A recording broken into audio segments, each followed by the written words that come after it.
MightyKeef. Boy, what a good time to be a gamer. Out of all the really great stuff that came out this year, at the very tail end of the year, not even eligible to be in the Game Awards that is happening tonight, you got Path of Exile 2. Now, guys, I have spent 60 hours since last Friday playing this game. Does that make me a loser? Did I pass up weekends and instead of spending it with women or socializing with friends, I was at home on a PC in a dark room playing a very, very awesome video game? Does that make me a loser? Yes. But I don't care because, well, this is my job and I have a lot of fun doing it. So, been playing some Path of Exile 2 for 60 hours, and these are my impressions, right? Honestly, these are my early impressions, because if you know games like this, you know what I mean, it's kind of similar to Monster Hunter, where you could beat the main game, but that's kind of just the beginning of the game. You still have so much other things to do to kind of craft your build and make your character the best way you can, right? A good way to express your skill by playing the game and building up your character how you want, the play style you want, right? There's a lot of in-game stuff I haven't even touched yet. I've beaten the Acts 1 through 3. I've beaten the main campaign. I am now in Act 1 of Cruel Difficulty. And I've also had, some side classes that I was messing around with just to give them some gear that I found on my main class. My main class is a Witch Hunter. And it's really fun. Guys, today I just want to tell y'all some pros, some cons, but I also wanted to get into some news that dropped today, which is not the greatest news, but hopefully it does change. And that is that Grinding Gears Games has dropped a patch that nerfed a significant amount of builds today. Now, recently, there have been things that were overpowered, very overpowered, right? You had Charge Slam from the Warriors, where it was like 2-shots bosses, and I think it was not working as intended. You know what I mean? Like it was like 2-shot. It was doing too much damage, right? And so they wanted to nerf that as soon as possible because they didn't want it to make you feel like you're kind of pigeonholed into doing that build, because if you're doing any other build, it's just going to be objectively worse than that one build. They want to go away from that. They want you to be able to make whatever build you want, right? And that's one of the reasons why I love it. Now, as you can see, this big-ass skill tree with over 1,500 nodes, right? They want you to be able to create whatever you want. So it'd be kind of counterproductive for one specific build to be just objectively better, and then everyone just copied that. Yeah, they got rid of that. Cool. Then they went and nerfed my class, the Grenadier, the grenades. I am a mercenary, but my build is basically I throw everything, all grenades around. They all blow up. I win, and I reap the rewards with loot. All right, they nerfed that. They also... we'll get into that about actually, no, let's cover it right now. So there was also a problem with the loot drops in this game, where you could get you could kill a boss or a map twice and get just gold, a flask, and that's it, right? And so that was an issue for a little bit. That has now been rectified a little bit. Well, a good amount. Now the loot feels like you're getting loot. So that means that they are listening to people. So props to Grinding Gears for that. Yeah, like I said, there have been nerfs that have been coming, and recently there has been a big nerf to something called triggering gems, I do believe is what it is. And what that did was it allowed one of your spells to kind of activate another spell. And it was very strong. And for that, a lot of people were using those type of builds. So for example, if I were to cast something like, I don't know, my gas grenade, and if it gassed somebody, right, they poisoned it. Because they got poisoned, it activated another skill, just all on its own, for free. No mana cost, nothing. It just activated on its own, right? Let's say if this ability poisons somebody, meteors will fall to the ground. Cool. Pretty fun, right? Because you get rewarded for doing your own stuff. They've nerfed that now so that the chances of it triggering is much smaller than it used to be. And that was a lot of people's builds. And the issue with that is, again, it's early access. We're all going through a beta. You should know that for signing up, right? This is a beta. This is a beta that we have all signed up for. Things are going to change. The thing is, the beta for Path of Exile is still better than most full-built games, unfortunately. However, those claims or those people upset about what happened are still valid, simply because you don't ever want to waste your time, right? You don't ever want to waste your time. And now building, as you can see, is very expensive when you want to refund. So for example, let's just go to the hooded one, right? And let's try to refund a passive. This is 1,730 gold if I were to refund it there. But I don't think I can just refund that. I would have to start all the way over here and refund. Everything that's connected would have to be refunded, right? So that's quite costly. Like I only have 42,000 gold. Basically, with one refund, all of my gold is gone. And then now you don't have anything to buy anything else with, because gold is kind of a important currency in this.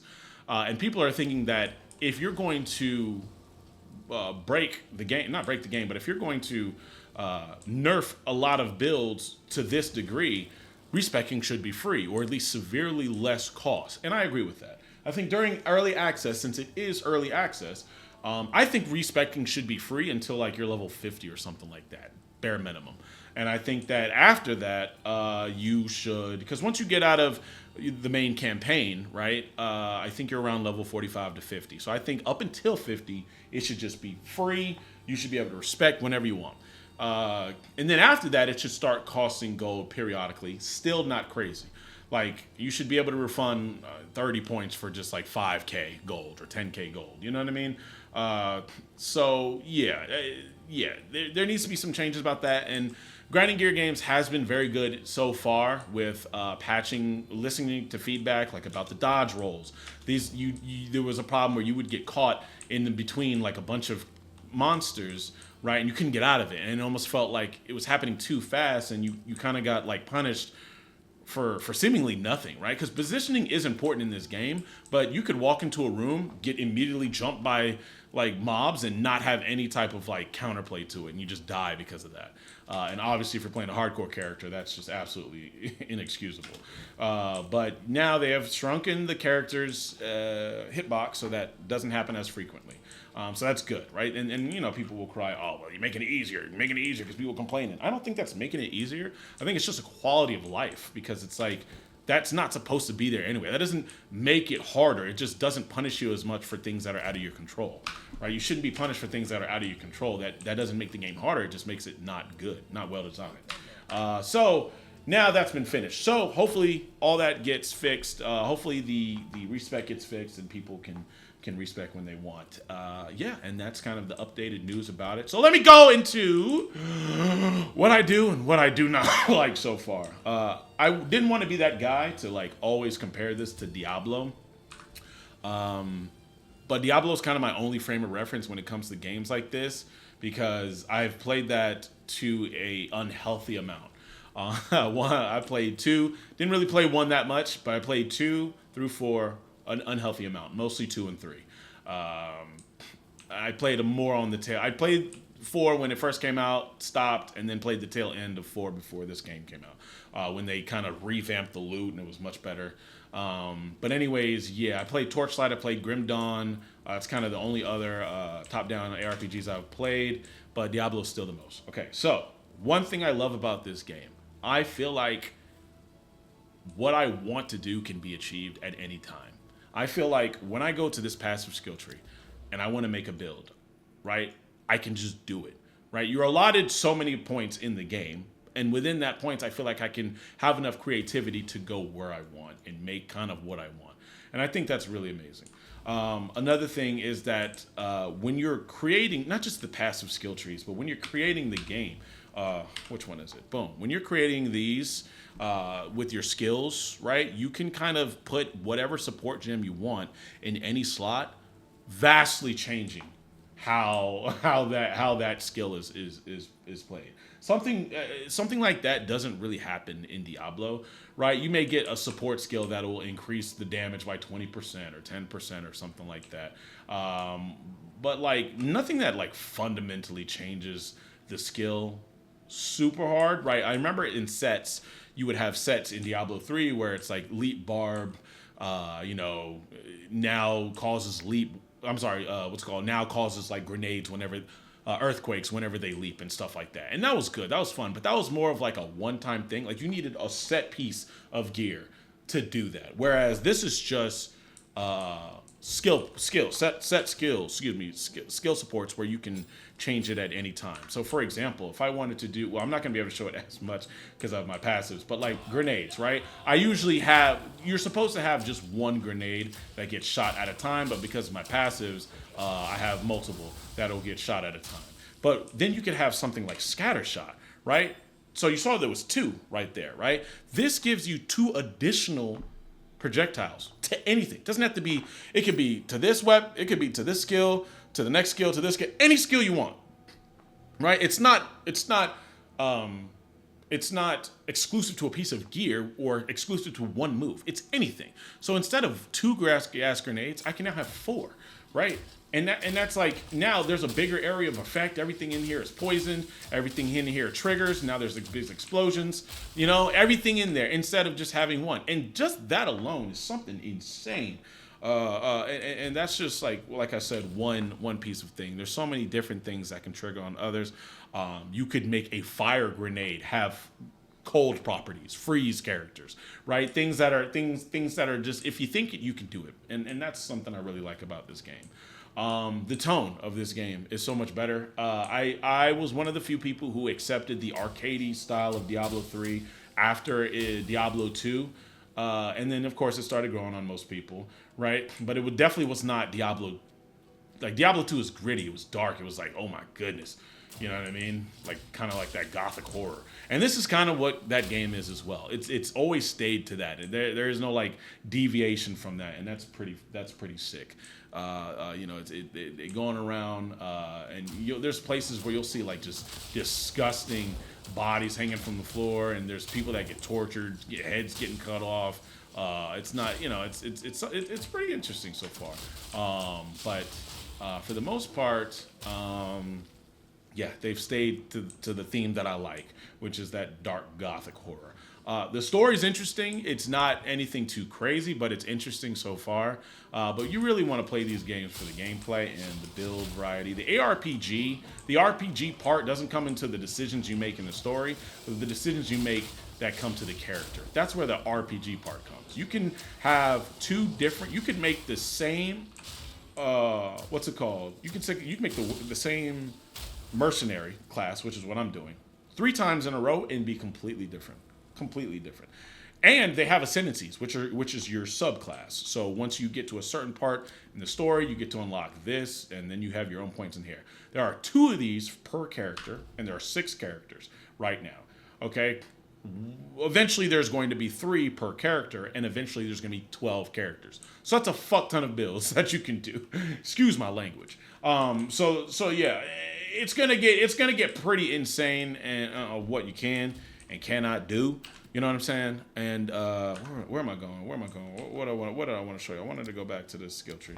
Yeah, and yeah, you could make, in fact, even if you didn't have this in, let's say I wanted to make 2 witch hunters in a row, right? They could still be vastly different. Right now, I'm just focusing on grenades, but there's also like high velocity rounds. There's like fire shots. There's like ice rounds. There's like some skill where it's like the faster you shoot, the hotter your gun heats up, and then the hotter the gun heats up, the more damage you do. But then, like, the hotter the gun is, the more damage your incendiary type grenades do. So, like, your cluster bombs, incendiary grenades. There's so much stuff to this game, and I think that's, like, the biggest thing that I love about it. The boss battles have been amazing. You know what I mean? Like, they have been so fun to play against, you know, and they have like some crazy mechanics, and some things have been difficult.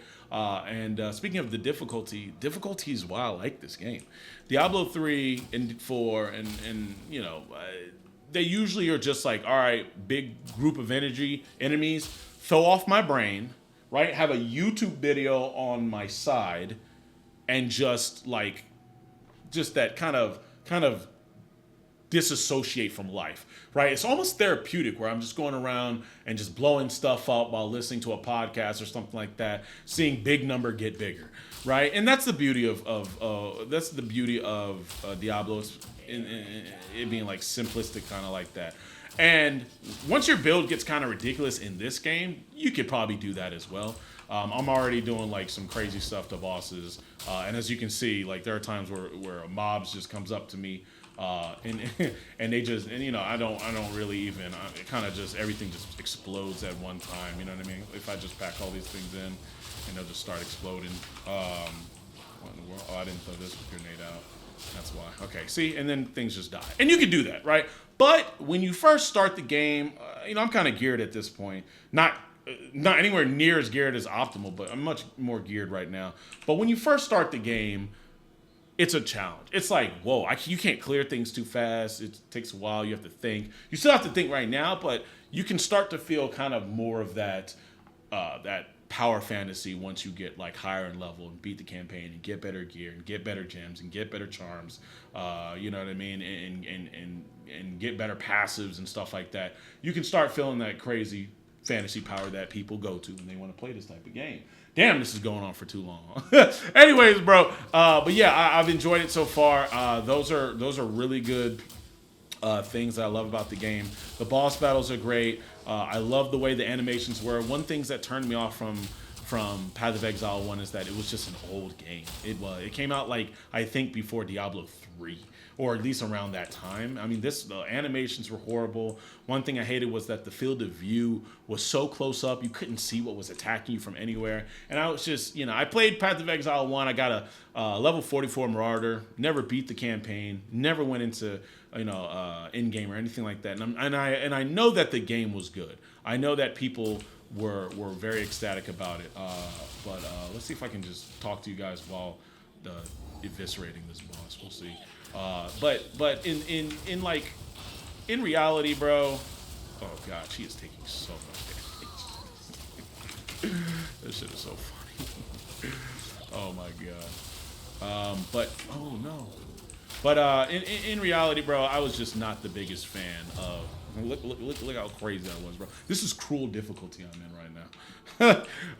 But like in reality, bro. In reality. It just wasn't I was more of a Diablo 3 player, right? Diablo 4. But they've made the field of view better. They have made the animations way better. Everything feels so satisfying when you kill something. It's just a much better game. Like, this is Path of Exile 2. And for, like in every single aspect of what a 2 means, right? A sequel. And I like it. So, what do I not like about the game? So far... I think that everything is too squishy, and I don't mean too hard. I mean too squishy. Like, I feel like sometimes when you're playing melee, if you're like, the reason why I have a warrior that I've made that is tanky, but only because he's using armor that I got from this class, like very good drops from this class, from my main class, and I gave it to my secondary. If you're just playing like normal, it's hard to find gear that'll really, for your level, that'll really like make you not tanky. When I played my warrior at first, I felt like I was dying the exact same amount of times and as easily as if I was playing a range class. And I was like, bro, you like, things hit too hard in the game. You can make the game hard without things hitting you super hard, but especially if melee. Melee should have some type of like inherent 20 to 30% armor, like reduction in damage or something. They got to do something, because as a melee class, I was dying as much as I did with a range, and that shouldn't happen. Now, again, it's harder to do my negatives because they've changed things so fast that by the time this video comes up, the negative that I'm complaining about could be fixed, right? But that is a negative, in my opinion, is that things are hitting too fast. I feel like Dex just does nothing. I feel like evasion does nothing in this game. And I could be wrong, but bro, I built it up to have 70% evasion at one point. I shit you not. I had 70% evasion, which means I'm only getting hit 30% of the time. And it felt like nothing. It felt like there was nothing. I feel like damage mitigation with armor is just objectively better. And that's just my personal experience. That's my personal experience. A PoE veteran could tell me more, but that's kind of one of the reasons why I'm even going down this skill tree, right, to this area, because this one right here, it says converts all evasion rating to armor. So I'm like, fuck it. I'm like, screw evasion. I'm going to put all my evasion into armor so that I can actually have damage mitigation, because evasion doesn't stop you from getting hurt. It just like if you get it just helps you miss things. But if you get hit, you still get one-shotted, right? And I'm just like, oh yeah, forget this. And my life is kind of low for this, but I'm assuming it's because I've chose Dex over Strength, which goes to health most of the time. Yeah, so dexterity, I feel like evasion doesn't do anything. The game, when you hit things, is bad. I'm sorry, when you get hit as melee, it just feels like you're dying as often as you would a ranged class. A big problem I had was, again, the loot. There was not good loot. When you killed a boss, you got nothing rewarded. It was just like, what's going on? They changed that within like the first 3-4 days, though. So, but that was a big bad thing for me. Another thing was the second Ascendance trial was absolutely obnoxious. Like, absolutely obnoxious. To the point where it's like, I had people in my group that were like 10 levels higher than what the recommended was, and we would still wipe, right? And your first thing might be, hey, hold on, Keith, that just means you and your friends are ass. That's what it means. But like, bro, then I went online. I was like, most people are having this issue as well. The second ascendancy is like crazy. Like, bro, what the hell? You have to go through like 4 rounds of something, and like I said, you get one shot, right? The margin for error is just death. That's the margin of error. You know what I mean? It's like, God damn, you got to be perfect. I ended up getting it, obviously, as you saw in my passive. I ended up beating it, but it took me. It took me to the point where it was like, am I winning because I had skill, or I just got lucky I just got lucky this time. Right? Yeah, I just got lucky that the negatives weren't as negatives, because what happens, it's kind of like a roguelite, where you go in, you choose a negative buff that's going to happen, that gets applied, and then the second round you choose a negative buff, third, fourth, etc., etc. And it's like, did I just get lucky on the negatives, or did I just dodge better? I don't know. It didn't feel too great. It felt too punishing. You know what I mean? It felt like at this point I'm just winning because of luck. Or I'm just losing because of luck, and I didn't like that feeling. But yeah, that's it. Mostly, I've loved this game, man. I loved it, and a lot of the stuff so far that have been issues with me, like the loot. That's the biggest issue. You play this game for loot, right? You want to loot so that you can get better gear, so that you can get better character, and it feels better.